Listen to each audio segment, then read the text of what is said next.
কোটি কোটি টাকা, আর ও কিনা এইসব কাজ করতেছে।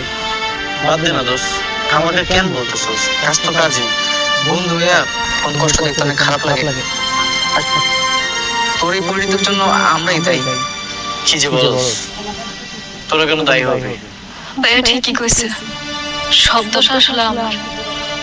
আপনি একটা কাজ করেন না, আপনি আমার ডিভোর্স দিয়ে আপনার আম্মা আব্বার কাছে চলে যান, গিয়া কইবেন আপনি আমার ডিভোর্স দিয়েছেন, দেখবেন ওনারা আপনার ঠিক মেনে নেব।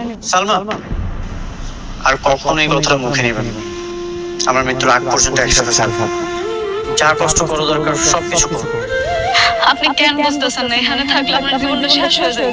হোক শেষ, তাতে কোনো সমস্যা নেই। আমরা বাঁচতে হলে একসাথে বাঁচবো, আর মরতে হলেও একসাথে। তুমি আর আমি চলি মেঘের পাল